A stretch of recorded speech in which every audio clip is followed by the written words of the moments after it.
It's the last Friday of the month, so you know what time it is.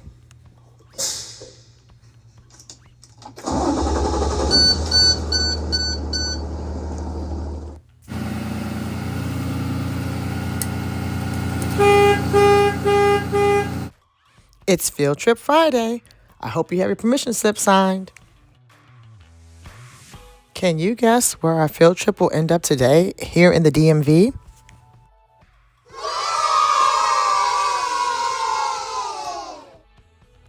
Actually, there's no school bus needed for today's field trip because it's right down the street from my job.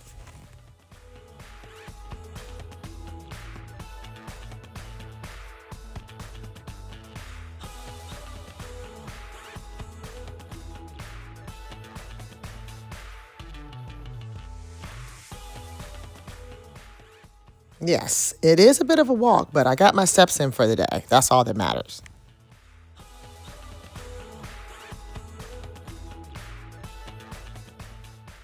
On the way to my destination, I also got to see a lot of the DC skyline.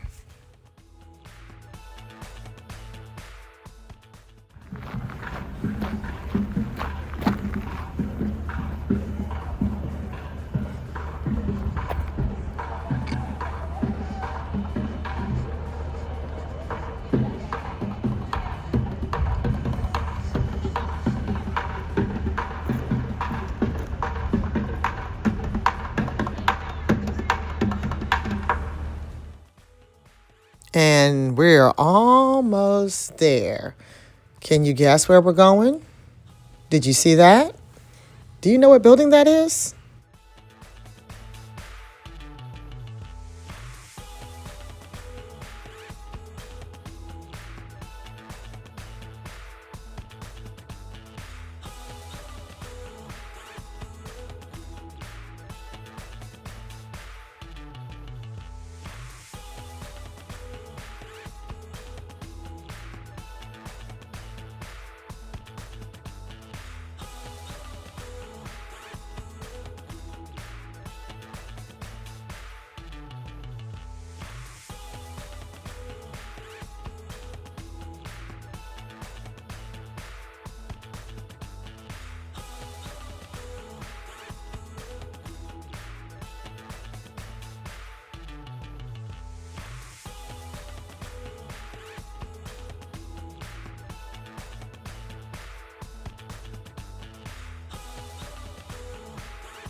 If you guessed the Smithsonian Museum of African American History and Culture, that's our destination for today, and you're right.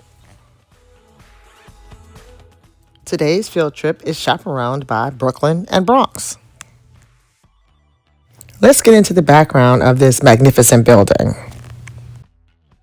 The Smithsonian Museum of African American History and Culture was established in 2003 and opened to the public on September 24th, 2016.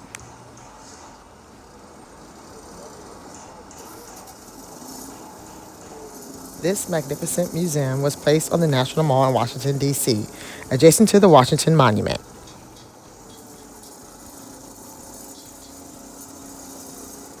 This nearly 400,000 square foot museum is the nation's largest and most comprehensive cultural destination devoted exclusively to exploring, documenting, and showcasing the African American story and its impact on American and world history.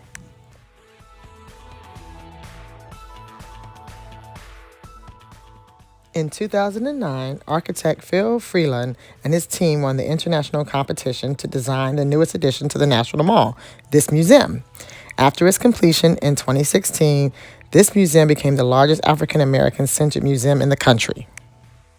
This museum's daring cast aluminum panel exterior stands in stark contrast to the neighboring museums, which sported a white marble and or granite exteriors. During the open ceremony in September of 2016, the building was honored with a speech from President Barack Obama, the first American black president, who stressed the importance of sharing and honoring the African American experience.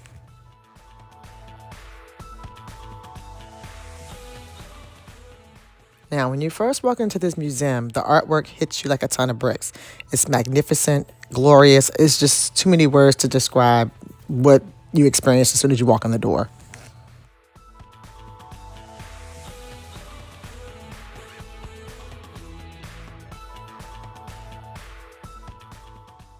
If you ever find yourself in the Washington, D.C. area, I highly suggest you take a look at this museum. First, go downstairs because there's usually new exhibits that have been added in at the experience on the concourse level.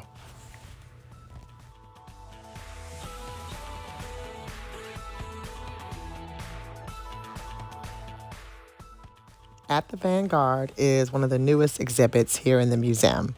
You will find interesting artifacts, artwork, and other items from HBCUs across the nation. This exhibit is interactive, and all around the actual exhibit itself, there are these small little boxes that have questions that you can answer. Highly interactive. I highly recommend taking part in any of these interactive series in this exhibit. Here is another interactive part of the exhibit where you can select places on the map to see HBCUs in the area. You already know which HBCU I'm looking for.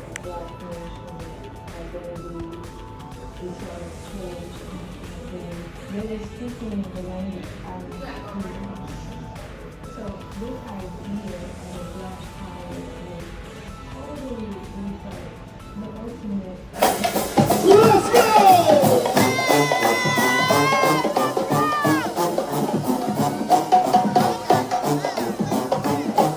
We came to have fun with y'all today.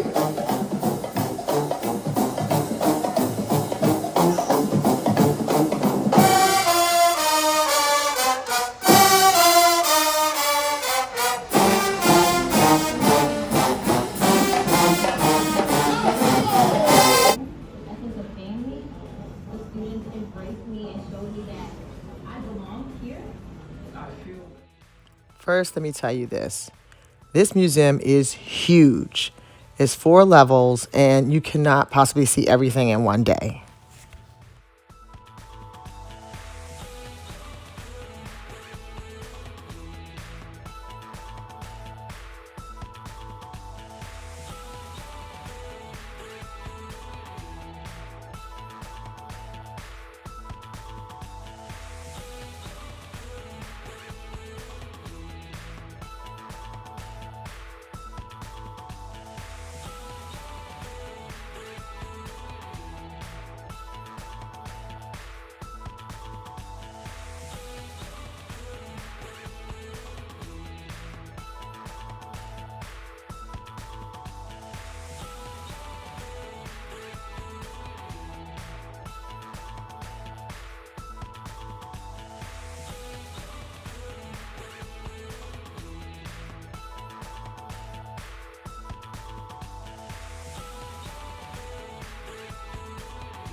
Since we're in Washington, D.C., I feel it's only fitting to talk about black politics. According to this plaque here, it reads, immediately following the war, churches and black-owned spaces became the sites of organizing political action.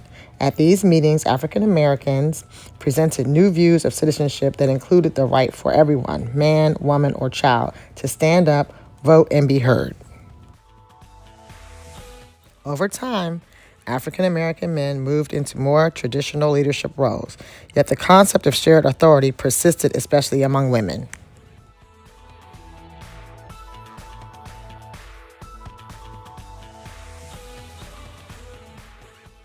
Now, this is my first time coming to the Smithsonian National Museum of African American History and Culture, but there are places that I like to go to repeatedly just to view certain exhibits. Take, for example, this one. According to this exhibit's placard, it reads, Precious Handwritten Copy of the Emancipation Proclamation. The Emancipation Proclamation freed only enslaved people living in Confederate states. Though slavery continued in states still loyal to the Union, the executive order struck a mighty blow to slavery and marked a major turning point in the battle for freedom. This small handwritten transcript of the Emancipation Proclamation demonstrates the importance of its accessibility and the value of every word. There are constant recordings playing throughout the museum, so I'm going to be quiet for a little while just so you can hear what they're saying and listen to the music that comes along with the tour of this museum.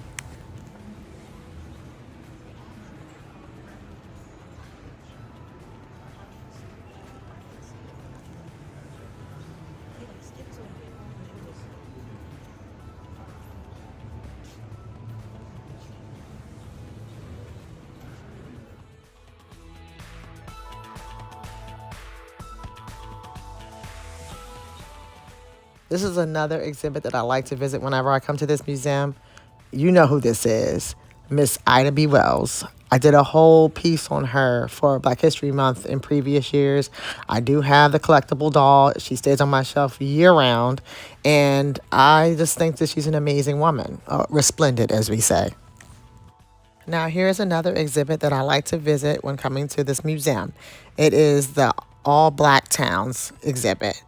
And this sign here reads, across the country, African Americans created separate towns and neighborhoods in which they were the majority.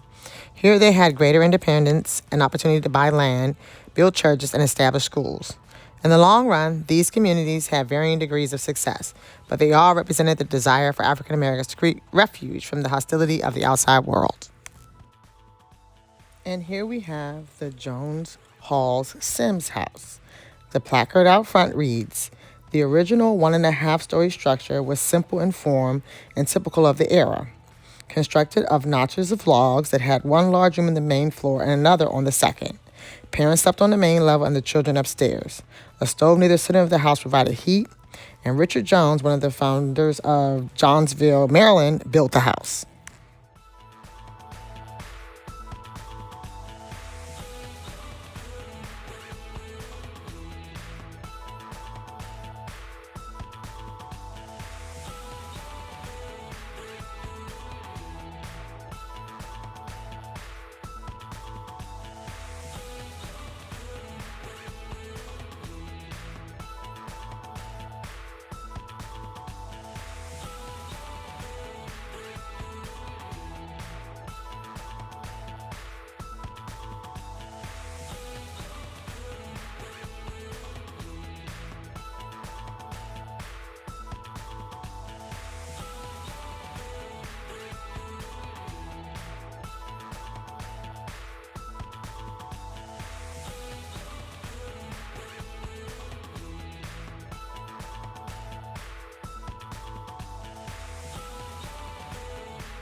Here's another interactive exhibit at the museum.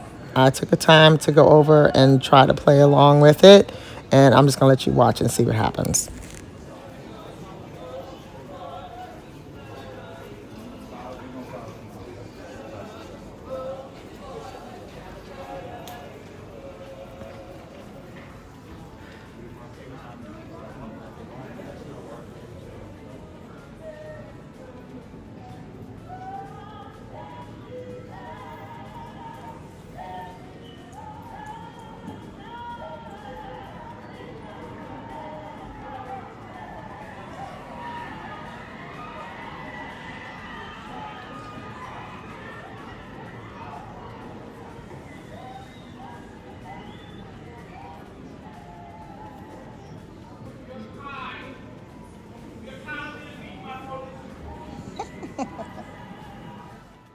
Next up, we have the Southern Railway Company, coach number 1200 from 1923.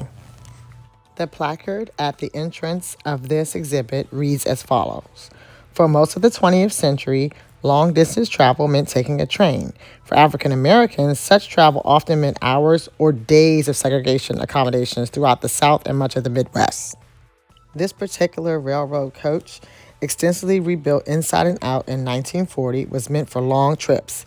It has separate sections of reclining seats and restrooms for whites and blacks. The added lounges were reserved for white passengers only. There were no overnight berths at this time. This particular exhibit actually has a sound piece to it, so I'm going to be quiet now so you can hear what they're saying.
The convict labor system. This is actually an exhibit that I'm also very highly recommend that you come and take a look at because they have a lot of information here. I'm not going to go into detail about it because it gets a little sticky here and there, but it is pretty much modern day slavery.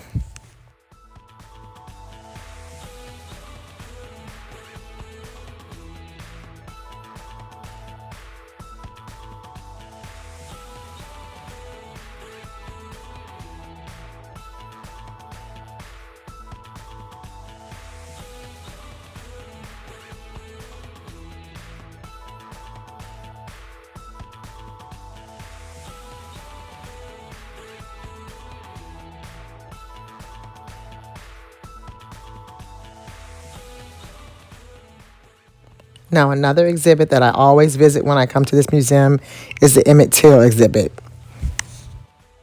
Now, if you don't know the story of Emmett Till, I highly recommend you do some research. Make sure it's verified, but do your research.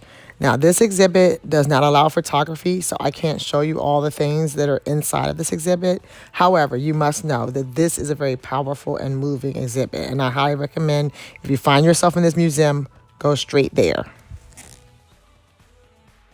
The one thing that I think they should add as an exhibit is a section on the indigenous Americans that had dark skin tones, also known as the Sulans.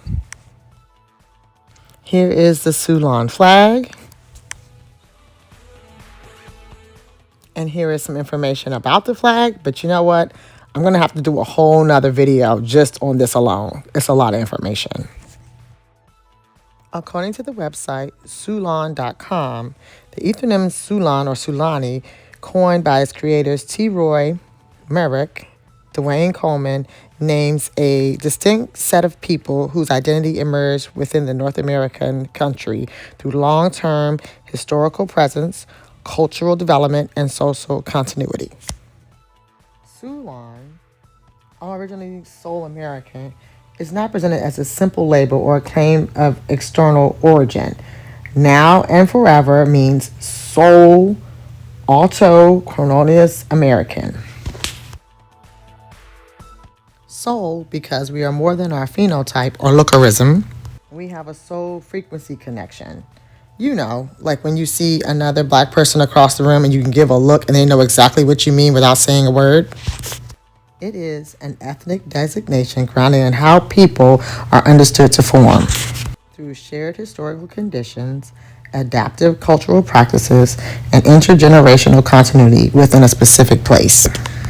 In this sense, Sulan describes a people whose collective identity took shape on American soil rather than being fully inherited as a pre-existing culture somewhere else. Like I said, this goes deep. So let's get back to the museum because I have to do a whole separate video on Sulan by itself. And here are our chaperones, Bronx and Brooklyn, dressed in their finest Black History Month attire. And here they are getting on the elevator. Now, the elevator had some damage due to the excessive snow and rain we had this past season. So it doesn't look the same as it did before, where as you go up through the floors, it tells you what decade you're in. Nevertheless, it's still a good elevator ride and it has a lot of information on the elevator about which floor to go to for which activity and which exhibits.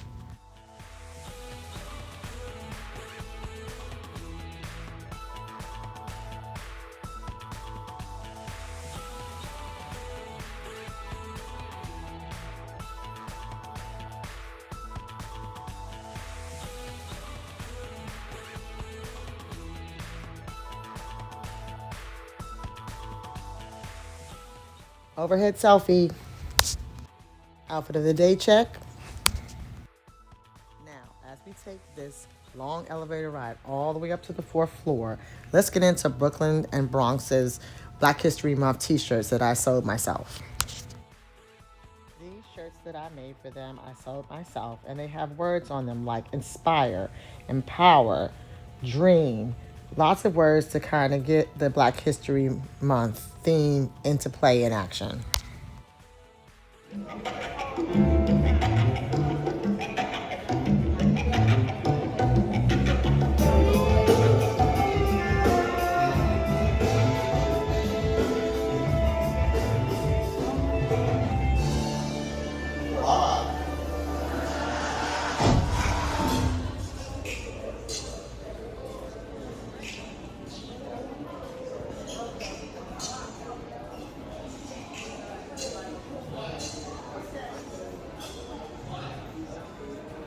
Here's my honesty, my work undressed. Legs stretch you like piano, tread like cattle, break like animal.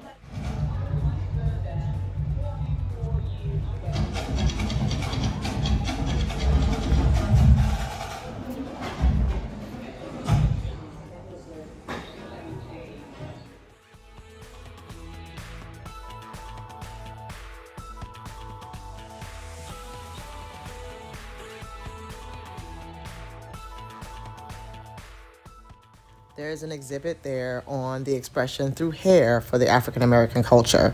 So, of course, Brooklyn had to show off her braids.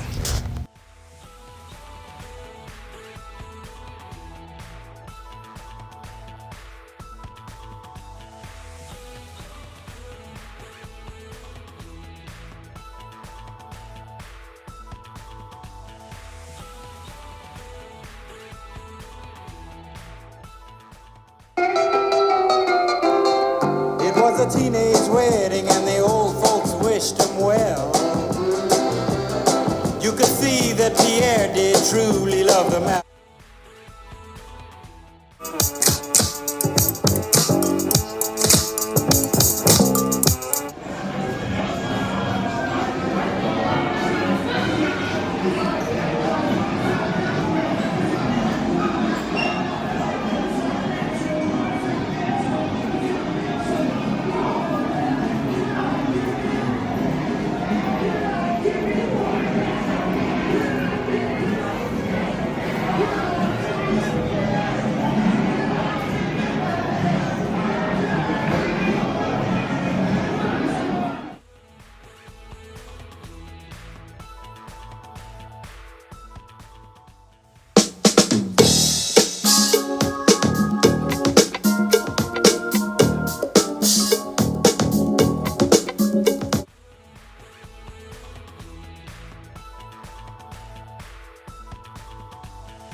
Okay, I'm going to warn you in advance.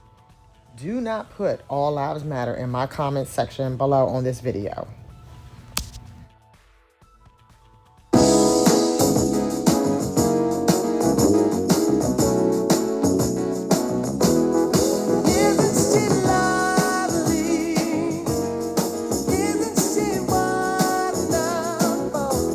This is a new exhibit that I hadn't seen before, and it really touched me based off of the relationship I have with my own father. The placard next to this photograph reads, Zun Lee's Portfolio Father Figure, 2011 to 2015, centers on black fathers with their children in cities across the country.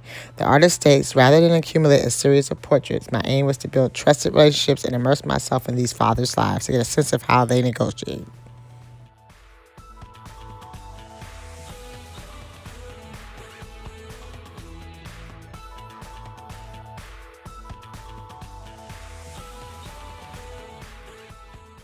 This ceramic vessel is also new to the exhibit. I had never seen anything like this before, which made me want to know more. This ceramic vessel is created by Roberto Lugo, and it's called the Ghetto Crater. A crater is a ceramic vessel common in ancient Greece whose purpose was to dilute wine. Craters were often painted black and orange and featured images from Greek mythology or history. Ghetto Crater is a continuation of this Greek tradition of storytelling. Lugo's contemporary version of the vessel draws attention to the variations of manifestations of violence, including police brutality that disproportionately affects people of color in economically disadvantaged urban communities. His interest in exploring these subjects stems in part from his personal experience growing up in the Philadelphia neighborhood of Kensington. As self-described ghetto potter, Lugo says his decision to become a ceramicist gave him direction and purpose, essentially saving his life. There was even a bookstore in the museum that highlighted African American authors in and around the area and across the nation.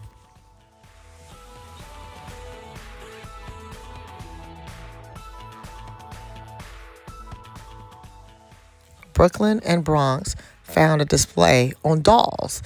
I wonder why they took such an interest in this.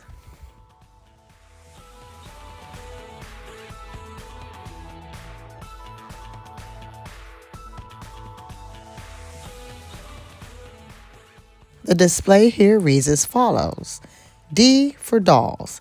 D for Dolls is a collection of handmade needle-feathered figures that utilize various fiber art methods, including but not limited to weaving, crocheting, bulk printing to craft, soft sculpture, and other ways of sewing. Each felted figure is unique in that no two dolls are the same and embody their own individual charm, personality, and sass. Drawing inspiration from African figurines and porcelain dolls, the work embodies the playfulness of dolls with the substantial nature of sculpture.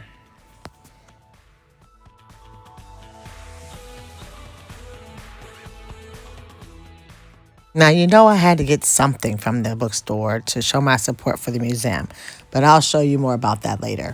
Let's continue looking around the museum.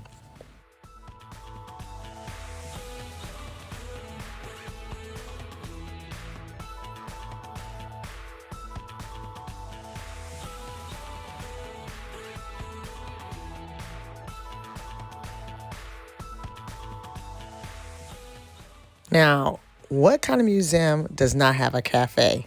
Not this one. One thing that is staple throughout the entire African American diaspora is the food, the cooking. So here at this museum, there are a plethora of menus with a plethora of different types of food, Southern cooking, comfort food, soups, stews, you name it, they had it there.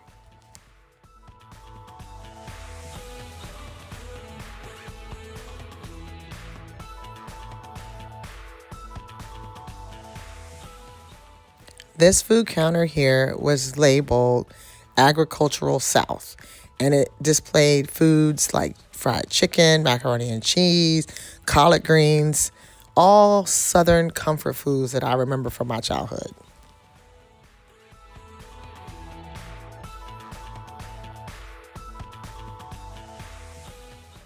This cafe is called Sweet Home Cafe. And if you have a sweet tooth, they have a wide variety of desserts and treats that just, oh my gosh, I can't even explain it. It's so good. The cafe also features a cookbook that you can purchase with all the recipes of all the foods that are available at the cafe here in the museum. Time to take a quick selfie with Brooklyn and Bronx in Heritage Hall. Check out my earrings I got from the store in the museum. Cute, right? Here are some of the last few photos I took at the museum. Enjoy.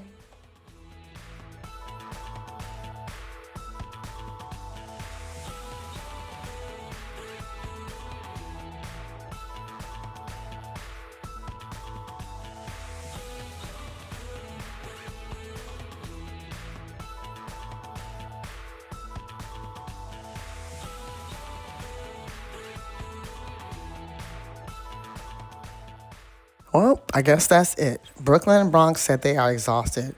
I don't know why. I carried them around the whole time. So I guess we'll end the video here. As always, if you have enjoyed the video that you saw here today, please remember to comment, like, share, and subscribe.